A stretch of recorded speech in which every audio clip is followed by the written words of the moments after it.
Hello दोस्तों, आज हम लोग पढ़ेंगे जो टॉपिक लिखा हुआ है बोर्ड पर हिस्टामिन। हिस्टामिन के हम जो बेसिक कॉन्सेप्ट है वो क्लियर करेंगे। इसके अलावा हिस्टामिन हमारी बॉडी से रिलीज़ कैसे होता है हम वो भी डिस्कस करेंगे। ठीक है, सबसे पहले जो आप देख रहे हैं जो नाम लिखा हुआ है हिस्टामिन, जिसमें यहाँ से लेकर यहाँ तक इसका मतलब जो होता है हिस्ट का मतलब होता है टिश्यू।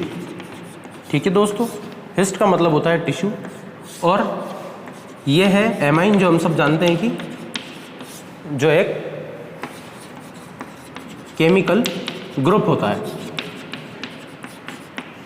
तो हमारा टिश्यू एक केमिकल रिलीज करता है जिसे हम हिस्टामिन बोलते हैं। तो आप इन दो मतलब से एक मतलब निकाल सकते हैं कि टिश्यू कुछ केमिकल रिलीज करता है जिसमें एमाइन ग्रुप होता है, उसी को हम बोलते हैं हिस्टामिन। अब जो हिस्टामिन है हमारी बॉडी से रिलीज कैसे होता है उसे हम देखते हैं। उससे पहले हम एक चीज़ क्लियर करेंगे कि हिस्टामिन जो है काम क्या क्या कर सकता है। सबसे इम्पोर्टेंट है ये हमारी बॉडी में एलर्जी को प्रोड्यूस करता है। अगर आपको स्नीजिंग हो रहा है या फिर आपको ईचिंग यानी कि खुजली, जिन लोगों को इनका मतलब नहीं समझ में आता क्या होता है इसका मतलब, स्नीजिंग मतलब छींके आना, ईचिंग का मतलब खुजली होना, ये सभी एलर्जी के टाइप हो सकते हैं और एलर्जी के खूब सारे टाइप होते हैं। ठीक है, इनमें एक आता है रेडनेस भी। ये आप लोगों के एग्जिट एग्जाम के लिए इंपॉर्टेंट भी हो सकता है। क्यों? क्योंकि ये सारे एलर्जी के ही सिम्टम और टाइप होते हैं। अब ये जो एलर्जी होती है हमारी बॉडी में, इसके लिए केवल एक ही केमिकल रिस्पॉन्सिबल है, वो है हिस्टामिन। अब हिस्टामिन हमारी बॉडी में रिलीज कैसे होता है इसको आप थोड़ा सा समझेंगे। ये है हमारी नोज।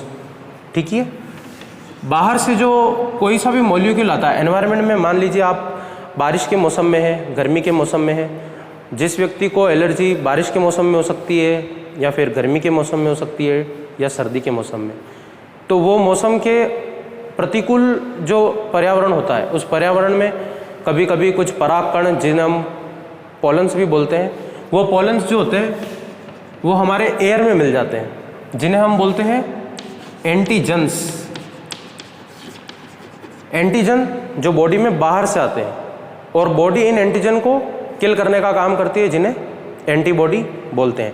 एंटीबॉडी जो होती है हमारी शरीर के अंदर जो रोग प्रतिरोधक क्षमता को विकसित करती है, बनाती है, वो होते हैं एंटीबॉडी।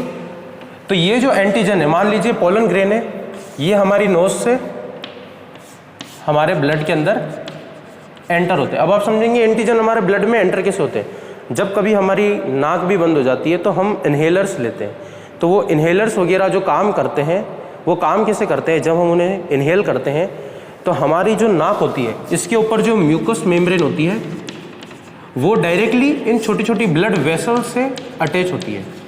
वैसे ही ये पोलन ग्रेन भी जब हम कभी एनवायरनमेंट में जाते हैं, किसी धूल भरे एनवायरनमेंट में, तो वहाँ पर वो कण जो होते हैं यानी कि एंटीजन वो हमारी नोज़ में प्रवेश करते हैं, यहाँ से वो हमारे ही ब्लड में आ जाते हैं।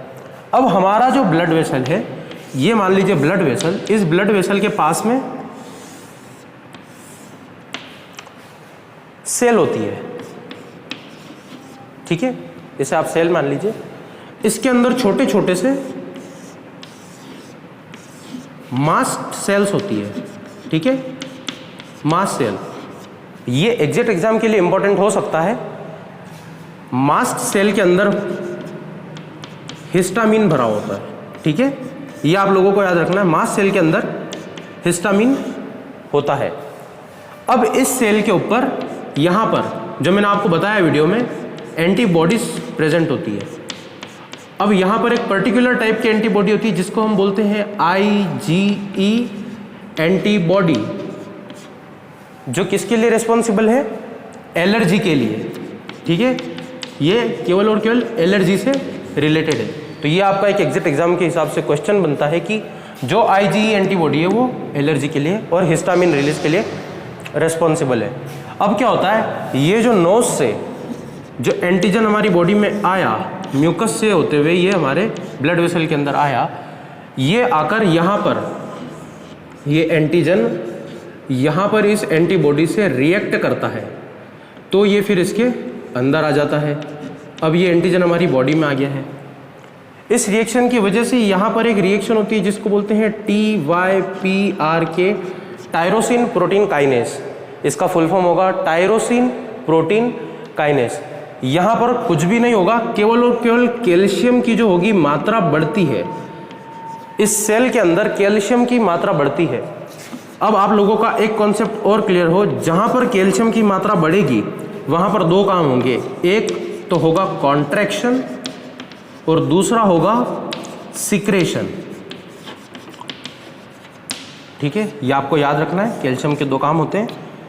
तो अब जब ये कैल्शियम इस सेल के अंदर बढ़ता है तो ये इस मास्ट सेल को, इसको थोड़ा सा अगर बड़ा करके हम समझेंगे तो ये सेल यहाँ पर एंटीबॉडी,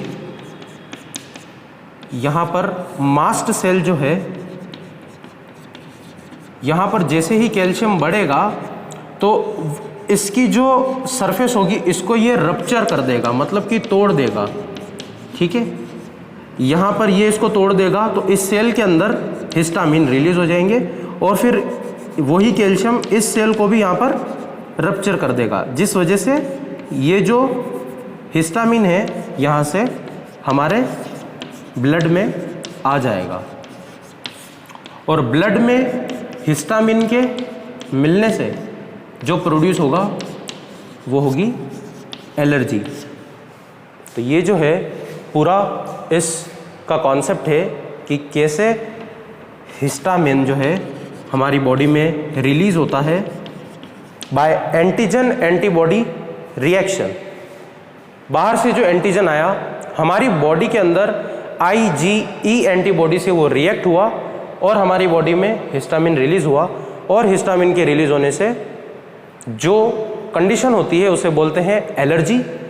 इसीलिए अगर आप लोगों को किसी भी टाइप की एलर्जी होगी, चाहे वो छींक आना या फिर खुजली चलना या फिर रेडनेस हो जाना, जिन्हें हम ईचिंग, स्वेलिंग, स्निफिंग कहते हैं, तो ये जो होगा इसके सबके लिए रिस्पॉन्सिबल है, एलर्जी के लिए रिस्पॉन्सिबल है हिस्टामिन।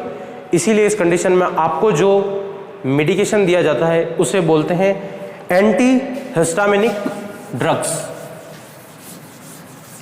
उसे हम बोलेंगे anti histaminic drugs, anti histamine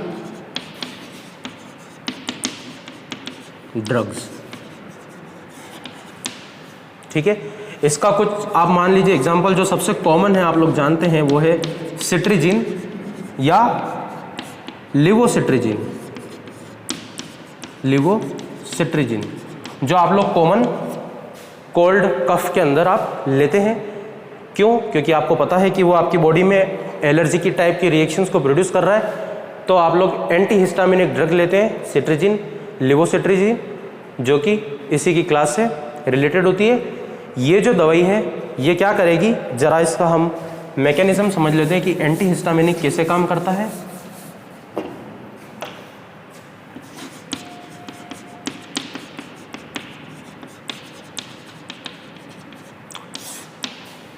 same procedure, ये जो आपकी सेल है यहाँ पर मास्ट सेल है, यहाँ पर आपके ये रिसेप्टर है।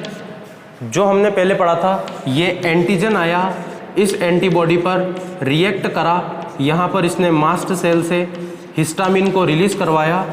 तो ये जो ड्रग होगी एंटी हिस्टामिनिक, ये ब्लॉकर होते हैं। और ये ब्लॉक किस चीज़ को करते हैं, आप लोग इस नाम से समझेंगे कि ब्लॉकर यानी कि ब्लॉक करना। अब यहाँ पर ब्लॉक किसको होगा, ना तो ये ब्लॉक होगा ना ये ब्लॉक होगा। ये जो रिसेप्टर होते हैं ये इस पर्टिकुलर रिसेप्टर को आकर यहाँ पर ब्लॉक कर देते हैं। ये एंटीजन यहाँ पर रिएक्ट ही नहीं करेगा तो ये हिस्टामिन यहाँ से रिलीज भी नहीं हो पाएगा। तो यही इन दवाइयों का मैकेनिज्म है। अगर मैकेनिज्म पूछते हैं तो आपको क्या बताना है, हिस्टामिन रिसेप्टर ब्लॉकर, जो उस पर्टिकुलर रिसेप्टर पर जाकर हिस्टामिन की रिएक्शन को ब्लॉक करता है। अगर एंटीजन और एंटीबॉडी मिलेंगे ही नहीं तो हिस्टामिन रिलीज भी नहीं होगा। यही इसका बेसिक कॉन्सेप्ट है। Thank you so much.